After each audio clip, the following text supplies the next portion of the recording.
បច្ចុប្បន្នទាក់ទងនឹងការទិញដោយ credit ហ្នឹងគឺអត់សូវមានទេហើយដែលយើងតម្រូវកក់លុយគេមុនទៀតអញ្ចឹងនៅក្នុងករណីដែលយើងត្រូវកក់លុយគេមុនហើយបន្ទាប់មកទៅយើងបានអីវ៉ាន់ហើយយើងត្រូវបញ្ចូលបងកាត់កងជាមួយលុយកក់ហើយនឹងត្រូវ payment ទាក់ទងនឹងលុយដែលនៅសល់តើយើងធ្វើម៉េចអញ្ចឹងខ្ញុំមានពីរវិធីនៅក្នុងការគ្រប់គ្រងបាទរបៀបធ្វើណារបៀបធ្វើគឺមានពីរវិធីអញ្ចឹងទៅមើលទាំងអស់គ្នាតោះបាទអញ្ចឹងយើងមកមើល flow ការងារបន្តិចសិនមុននឹងយើងចូលទៅក្នុងប្រព័ន្ធបាទអញ្ចឹងទាក់ទងនឹង flow ការងារទៅសោះអូខេអញ្ចឹង flow ការងារគឺងាយមែនតើបាទអញ្ចឹងដើម្បីឲ្យគេទទួលការ order របស់យើងរៀបចំអីវ៉ាន់ឲ្យយើងគឺយើងបង់ប្រាក់កក់បាទបង់ប្រាក់កក់អញ្ចឹងពេលគេរៀបចំរួចរាល់ដឹកអីវ៉ាន់ឲ្យយើងហើយគឺគេចេញវិក័យប័ត្រទារលុយយើងប្រកបហើយបាទ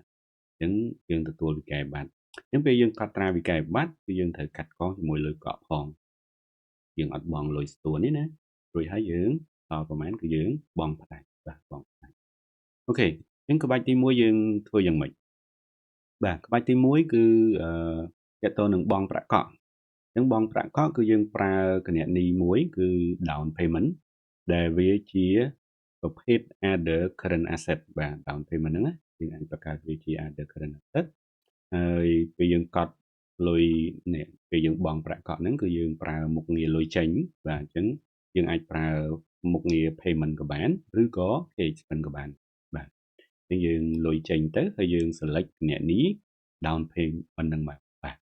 ដល់ពេលយើងបានវិក័យប័ត្រគឺយើងកត់វិក័យប័ត្រធម្មតាចាប់មកថាយើងទិញអីជាចំណាយអីឬក៏យើងទិញ stock ឈ្មោះអីយើងបញ្ចូលវិក័យប័ត្រតាមធម្មតាមកប៉ុន្តែយើងអត់ទាន់ចប់ទេយើងមានត្រូវកាត់កងបាទត្រូវកាត់កងលុយកក់នេះ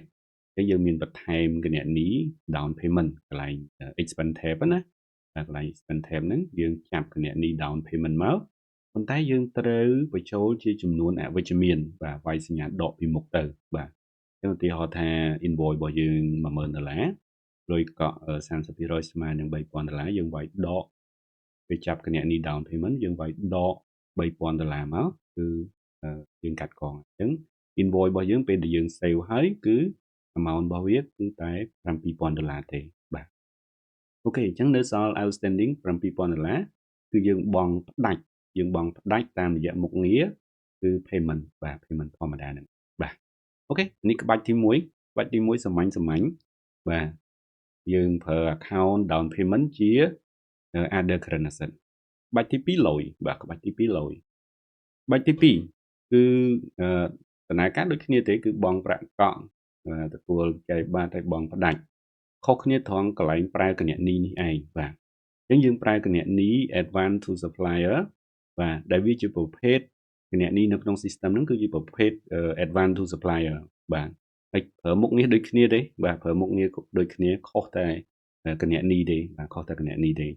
យើងមុខងារ payment ឬក៏ cash expense ហ្នឹងយើងចាប់គណនីហ្នឹងមកបាទប៉ុន្តែប្រភេទគណនីនេះពេលដែលយើងប្រើប្រភេទនេះគឺវាមាន control បាទវាមាន control នៅក្នុង system អាមុនអត់មានទេមុនគឺតួលេខសុទ្ធហ្មងអានេះវាមាន control អញ្ចឹងពេលយើងបញ្ចូលប្រវត្តិការនេះហើយបើយើងមើលនៅក្នុង system ឈ្មោះ supplier ហ្នឹងគឺចេញសញ្ញាដកបាទចេញសញ្ញាដកតែម្ដង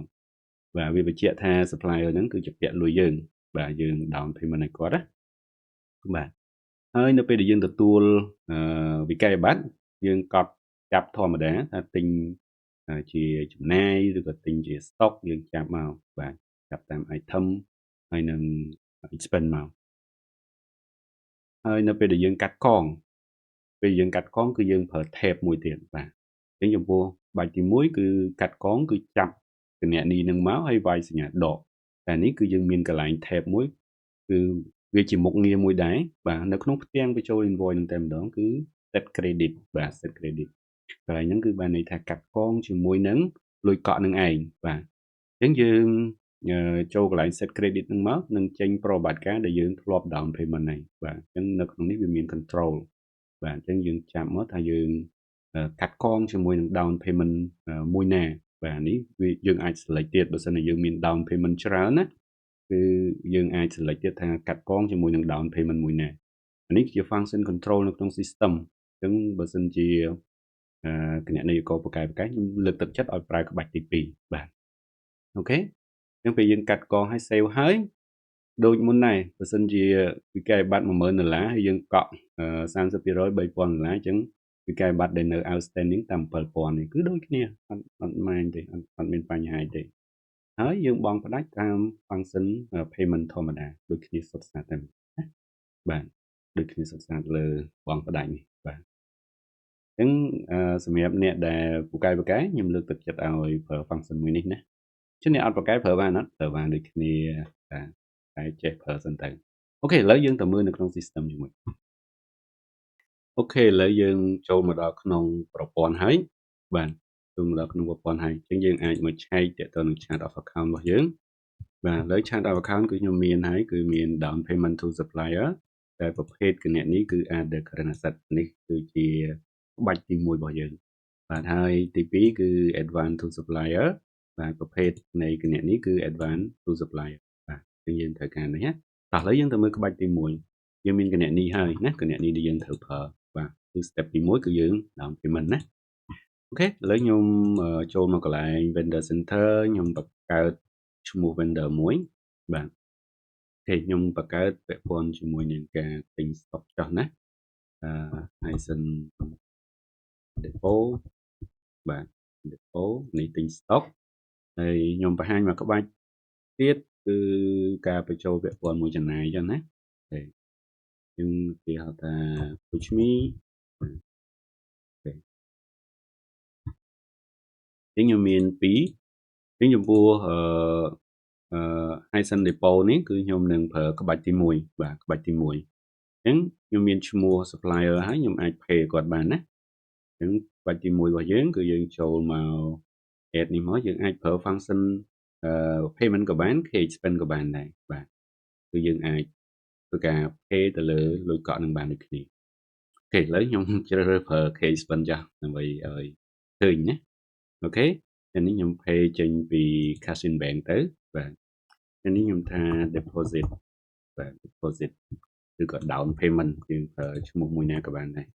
ខ្ញុំ down payment ឲ្យគាត់300បាទ payment គាត់300ថ្ងៃនេះខ្ញុំប្រើពាក្យ down payment ហើយថាប្រើពាក្យដូចគ្នាឲ្យលុយបាទអូខេថ្ងៃនេះគឺយើង down payment ទៅហើយបាទអូខេអញ្ចឹងយើង down payment ទៅហើយដោយសារយើងប្រើគណនី down payment ដែលជា other current asset អញ្ចឹងតើតើនឹង balance AP នេះគឺវាអត់ប៉ះទេអត់មានបង្ហាញអីទាំងអស់ប៉ុន្តែយើងមកមើលនៅក្នុងពាក់ព័ន្ធមួយ report របស់យើង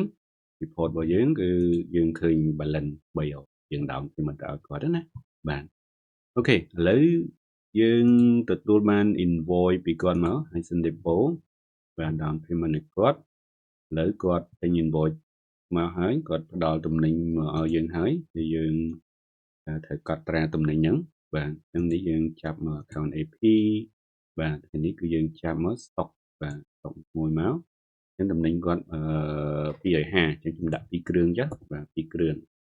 អូខេ2គ្រឿងអញ្ចឹងវាអស់500ណាអស់500អូខេ500តែដោយសារយើងបាន down payment គឺ300ហើយអញ្ចឹងខ្ញុំចូលមកកន្លែង expense នេះបាទចឹងនេះគឺ down payment យ៉ាអញ្ចឹងកន្លែងនេះគឺ300បាទ300អញ្ចឹង down payment បាទយើងបាន down payment ណាបាទបើសិនជាយើងបញ្ចូលអញ្ចឹងគឺ total គឺ load ដល់800បាទ800អញ្ចឹងដើម្បីកាត់កង down payment ឲ្យត្រូវគឺយើងបញ្ចូលសញ្ញាដកនេះណាបាទចឹងមកបាទអញ្ចឹងយើងឃើញថា stock របស់យើងនេះគឺ500ចូលមកហើយយើងកាត់កងជាមួយនឹង down payment នេះគឺឃើញ200បាទនេះយើង save វាមកបាទអញ្ចឹងយើងឃើញថាតើតើនឹងប្រតិបត្តិការនេះគឺយើងនៅជាពាក់គាត់តែ200ទេបាទអញ្ចឹងដូចដែលយើងបានមើលអញ្ចឹងណាបាទយើង down គាត់300 invoice មក500ប៉ុន្តែកាត់កងមួយ300ខាងលើទៅគឺនៅសល់តែ200ទេអញ្ចឹងសម្រាប់ pay ផ្ដាច់យើងចូល function payment បាទ function payment pay ចេញពី K on hand ឬក៏ K in bank យើង select ឲ្យមកហើយទូទាត់ទៅគាត់យើងអាចដាក់ memo មកណាបាទរាល់ប្រវត្តិការយើងដាក់ memo មកប៉ុន្តែខ្ញុំធ្វើលឿនៗកុំឲ្យវីដេអូនេះវែងពេកអូខេ save close បាទនេះដាច់អស់ link បាទអញ្ចឹងទី1យើង down payment ទៅគាត់ invoice របស់គាត់មកហើយយើងនឹងនេះយើងបង់ផ្ដាច់ទៅអូខេឥឡូវយើងទៅមើលក្បាច់ទី2បាទក្បាច់ទី2នេះក្បាច់ទី2ជាមួយនឹង coach me នេះដូចគ្នាដែរគឺយើងចូលមកគឺយើងឥឡូវយើងប្រើ function payment វិញម្ដងកាលមុនពេលលើកក់ខ្ញុំប្រើ cash spend ឥឡូវចូលទៅ payment វិញអូខេ yeah អូខេឥឡូវខ្ញុំចាយពី K on hand បាទហ្នឹងនេះខ្ញុំប្រើពី advance for service អញ្ចឹងកន្លែងនេះខ្ញុំចុចយក other charge ណា other charge អញ្ចឹង down payment ទៅឲ្យគាត់700បាទ700ខ្ញុំគាត់ធ្វើសេវាកម្មអីយើងមិនបាច់តន់ខ្វល់ទេបាទអញ្ចឹងយើងដាក់ចូលមកកន្លែង advance to supplier សិនណាបាទនេះយើងនិយាយទៅខុសគ្នាតែកន្លែងគណនីនឹងទេបាទបាទខ្ញុំទេគាត់មក advance for service ទៅ lock បាទអញ្ចឹងកន្លែងនេះខុសគ្នាត្រង់តែពេលយើងប្រើ advance to supplier គឺវា load សញ្ញាអវិជ្ជមានអញ្ចឹងណាបាទអវិជ្ជមានអញ្ចឹងខ្ញុំចង់បង្ហាញគ្នាយើងមួយទៀតឧទាហរណ៍ថាយើងមាន advance សម្រាប់ service នេះមួយហើយយើងមាន advance សម្រាប់ service មួយទៀតបាទគឺអានេះ advance for tax declaration service បាទអូខេនេះខ្ញុំគេចេញពី bank ទៅឬអាចដូចឆាយមួយទៀតណាអាចដូចឆាយមួយទៀតអញ្ចឹង advance នេះគាត់200បាទ200អញ្ចឹងដាក់ទៅ advance មួយទៀតបាទ advance ទៀតអូខេអញ្ចឹងយើងមានពី advance ណាពីរឿងពីសេវាកម្មជាមួយគាត់អូខេអញ្ចឹងកន្លែងនេះឃើញ balance ដែលយើង advance ទៅគាត់ឡើង900ឡើង900បាទឥឡូវយើងថាការងារទី1នេះបាទឧទាហរណ៍ការងារ bookkeeping ចុះបាទការងារ bookkeeping អស់1500យើង down payment ឲ្យគាត់700បាទអញ្ចឹងយើងចូលមកinvoice ឲ្យគាត់តម្លាក់មកចូលមក bill មកបាទហើយនេះយើង select on AP បាទអញ្ចឹងយើងរើសកន្លែងចំណាយនេះបាទអញ្ចឹងយើងបញ្ចូលធម្មតា bookkeeping service អូ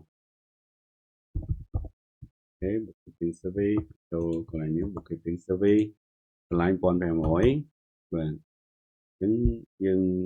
យើងមើលចំណាយរបស់យើងមាននៅបើអត់ទាន់មានទេយើងអាច add មួយបានណាហើយនេះសម្រាប់សេវាកម្មផ្សេងនេះឡើយ add មួយទៀតចុះបាទនេះយើងយកជា operating expense បាទនេះយើងដាក់មក bookkeeping service spend អូខេយ៉ានេះគឺជាចំណាយបាទជាចំណាយអូខេទៅពេកដាក់មកអូខេអញ្ចឹងនេះជាចំណាយរបស់យើងគឺ1500ប៉ុន្តែយើងបាន down payment គឺ700ហើយអញ្ចឹងយើងអត់មានត្រូវបង់1500ពេញទេអញ្ចឹងនៅក្នុងក្បាច់ទី2នេះគឺយើងយកកន្លែង set credit នេះបាទ set credit នេះឥឡូវយើង advance ទៅដល់តែ2បាទបើយើង select យកទាំងពីរគឺកាត់ទាំងពីរតែម្ដងបាទកាត់ទាំងពីរគឺវា900ដក1500មកនៅសល់តែ600ឯងប៉ុន្តែការងារយើងពីរផ្សេងគ្នាអញ្ចឹងយើងកាត់តែមួយបានហើយអញ្ចឹងtax declaration យើងទុកម្ដុំសិនអត់ទាន់កាត់ទេបាទឥឡូវយើងកាត់តែទី1ទេកាត់តែទី1ទេអញ្ចឹងនេះគឺ1500ដកឲ្យ700គឺនៅសល់800បាទអញ្ចឹងយើងត្រូវ pay ទៅលើinvoice ហ្នឹង800ណាបាទអញ្ចឹងខ្ញុំ save ខ្លួនទៅ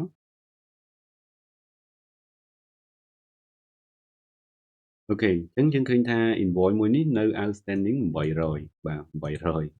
កន្លែងនេះរៀង strange បន្តិចដោយសារតែមែនតើ load AP តែ600ទេ tại 600ទេប៉ុន្តែ invoice មួយនេះដល់800នឹងយើងឃើញអញ្ចឹងដោយសារតែយើងមាននេះតកតងនឹង advance ទៅគាត់នេះគឺមានតែ200នេះទៀតបាទអញ្ចឹងពេលយើងមើល balance នៅនេះរៀងសពិចសពិលបាទតែឃើញជាពាក់800ប៉ុន្តែ AP outstanding តែ600ទេអញ្ចឹងយើងចង់មើលលម្អិតយើងអាច click លើលេខធំធំនឹងមកបាទយើងអាចមើលដែរថាប្រវត្តិការដែលនៅ outstanding ហ្នឹងវាយ៉ាងម៉េចបានជា invoice បង្ហាញផ្សេង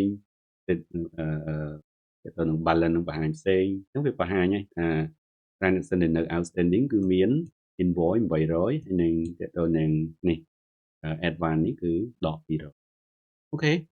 ឡូវយើងចង់ pay ទៅនឹង invoice bookkeeping នឹងឲ្យដាច់បាទ pay ដាច់កុំឲ្យជាពាក់ជាពិនបាទចូលមក function payment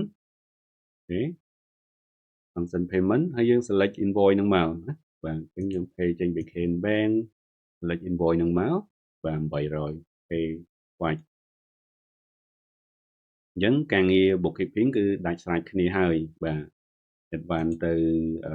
100ទិញ invoice 1500ត្រូវបង់800លើបង់800ដាច់ហើយអញ្ចឹងនៅជាពាក់200វិញ